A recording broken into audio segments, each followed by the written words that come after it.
What the heck is up, guys? It's Jacob here, and today we're doing a video talking about firewalls. So, what is a firewall? That's a good question. A lot of people don't know what a firewall is, but they've heard of it, and they don't know exactly what it is that it does. You may have seen something that says, like a program that says it needs to make an exception in your firewall, or someone telling you to turn off your firewall. Hopefully that's not the case, but sometimes you do need to turn off a firewall. And sometimes they're good and they can be bad. They're mainly there to do good and to protect you. That's what the main role of them are, but they can prevent you from doing certain things that you may want to do. So in this video, we'll go over what a firewall is and the two main types of firewalls, because there are software and hardware types of firewalls, and most people today have one of each. If you're running just a normal network setup with, like, say, a wireless router and a Windows computer, those are both gonna have some sort of a firewall in them. But what is it that they do, and how are they put into a network? We'll go over where a firewall will be placed in the network and what its role is. So let's go ahead and take a look at the network topology of a firewall itself. Alright, so I've used this before, this exact topology before, and I'll use it again because it's a really good tool to show you where a firewall is placed in a network. So basically, a firewall is placed between an unsecure network and a secure network. This would be your local network in your house. So the firewall basically protects you from the internet, because there's lots of bad things on the internet. The internet is not really considered safe. There are things that people can access files, let's just say files or separate certain ports or something on your computer that you may not want them to access. Or in my case, if you guys have seen some of my videos, I have like tons of servers and stuff, and I have like a server that has a website, and I want you guys on the internet to be able to access my website through port 80, but I don't want you guys to access, let's just say, I don't know, one of my porn servers on port, 101, and that is available for me on my local network, but I don't want you guys to be able to access that server, because that would just be embarrassing. So what I would do is I would set a rule in this firewall here to not allow you guys to access my server on port 101. So basically, that's just a quick explanation of what it does. The firewall protects you, and it has a set of rules, a certain set of rules inside of it that allows certain packets to go both ways, to go in and out of my network. I'm not going to allow unsecure packets to enter my network, and I don't want you guys to access packets on my network that I don't want you guys to see or to get a hold of. So that's what the firewall does. Now, it also, typically a firewall also contains a lot of other things, like a DHCP server. Because what we have here is, usually you have your internet service provider, and it provides you with an internet connection, and this is a WAN connection, or WAN, a wide area network, and they're going to give you your global IP address. This is going to identify you on the internet. If you go to mine, right now mine is currently 98.148.162 or .169.93, but that will change because mine is DHCP. But you can also access my network at thehackhub.com, because that's my domain name. That would access my global IP here, and my firewall would allow you to access my servers, which would bring you to my website. Everybody that connects to the internet is going to have a global IP. Now inside, I may have 20 computers inside this house, but they all have to have their own IP addresses. So usually the firewall itself will also provide those computers with IP addresses. Now, it may not always be the case. You may have a specific DNS or a DHCP server that does that, but typically the firewall is also your DHCP server and your DNS and all that crap. It takes care of everything. But there are more complex setups where that is not the case. But for the average home person, your firewall is your wireless router. It is what broadcasts the Wi-Fi. It's also what your computer gets its internet from and everything like that. That is what the firewall is in your house. So let's show you an example of a hardware firewall.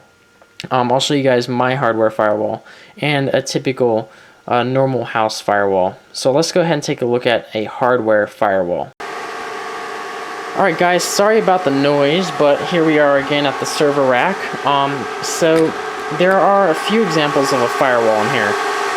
So basically, I've already explained this before in a million of my other videos, but just for this video, you have your modem here. This provides you with the internet access. This gives me my WAN. This connects me to the internet. So my WAN actually comes in. It's literally a blue cable that goes out the back of this modem and goes into this box here. This is my hardware firewall. In a normal household, something like this would be your firewall. This is also a wireless router. Like I said, they usually have everything bundled in them, but your internet would go into that port right there, and it would provide internet access through those ports. So this would be the internet, and this would be your local ports, and these would be safe through the firewall. And this would be also your wireless would be a safe side. It'd be a local network, and then this would be considered unsecure, your internet. And this whole box here is the firewall, and you can set rules inside this box. You can actually access this router through a web page and set specific rules for the firewall. Another little guy up here, this is another Netgear wireless router. It has its own firewall built in and everything, but my firewall is this box right here, and it's running a version of pfSense, which is a firewall software. But this is an example of a hardware firewall, because what happens is my internet physically goes through a piece of hardware. This actual server here acts as a firewall, and this is an actual piece of hardware. So it's a hardware firewall, but it does also have software on it to run it, but it's not really considered a software firewall. I'll go ahead and explain a software firewall here in the future of this video, but for now, what happens is the WAN comes in here. This is the internet, unsecure, just my global IP address. And then what this does is it also does my DHCP, everything. It takes care of everything. Again, this assigns addresses. This has all the rules set in it, what ports are forwarded, what IP addresses are given to all my machines, what IP addresses are allowed, the subnet masks, everything, all taken care of on here. And then it puts it out here, and this goes into the packet shaper, which that has nothing to do with this video. Just pretend it goes straight into the switch, and it goes to all the computers in the entire house, to all the servers, the wireless router, and it goes to everything. But this is what secures my network right here, is this firewall. And this is an example of a hardware firewall.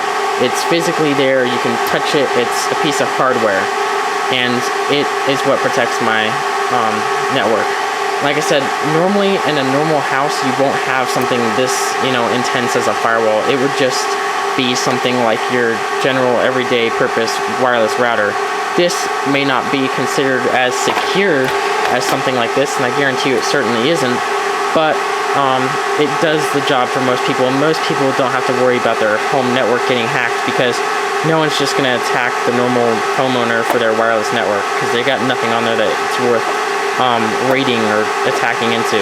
Whereas people are evil and dirty, and they would want to get into my servers and screw up my entire setup if they had the chance to. So that's why I would have to have a little bit more intense and powerful firewall to protect my network, and that is this hardware firewall. So let's go ahead and take a look at an example of a software firewall. Alright guys, actually before we take a look at a software firewall, I just wanted to show you guys the actual, so the physical hardware that we looked at just a second ago that I showed you, that, Netgear wireless router, that Linksys wireless router, and the actual big pfSense firewall server I was running.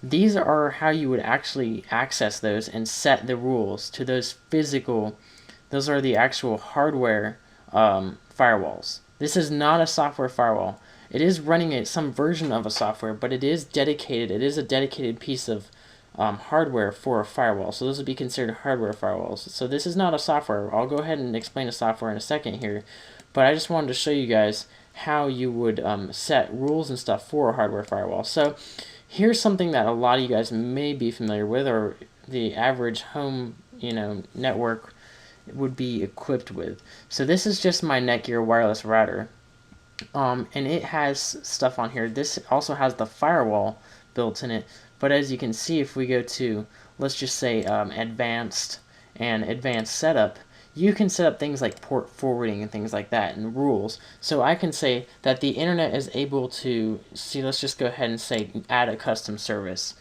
So I can say that you can give it a name, and I can say that the internet is available to connect to this computer through port 80, just port 80 for a web service. So let's just say I was running this computer. Now typically without a firewall, this port would not be safe, or any port on your computer wouldn't be blocked. It wouldn't be safe. But with this firewall in place, we're allowing people to connect to my computer through port 80. So you basically can set specific rules and things like that. And I can also set lots of other things. Like I can set traffic, let's just say traffic meter, and it'll show me how much traffic goes in and out of my network. It'll also allow me to set regulations. So I can say that I don't want this computer downloading at a rate faster than 1 megabit per second. And this can help also do a lot of things like trafficking and stuff like that. But there's really not too many advanced features in something like this. This is just a standard home wireless router. I mean, it does protect you to a point, but there's not a lot of features in something like this. Now this is my firewall, my main firewall for my entire network, and it has tons of things. And let's go ahead and go to the actual firewall tab, and you can see that there are rules, and this is how a firewall pretty much works in principle. And you can see that in here I have these IP addresses. These are my local addresses, and these are forwards, so it's actually forwarding certain ports. So it's allowing these servers to be accessed on my internet connection. It's forwarding these specific servers and these specific ports on these servers to the internet. So it's allowing certain things to happen. And this is again where firewalls can be a bad thing for you. Sometimes they can block things that you don't want them to block. And in a good firewall, you can actually go in there and unblock specific things, and only the specific things that you want to unblock. So, I mean, I'm not going to go into, I've done an entire video on this specific piece of software itself, pfSense. I do have an entire like 20-minute video or something explaining this software in detail, but that's just what you can do with the firewall itself.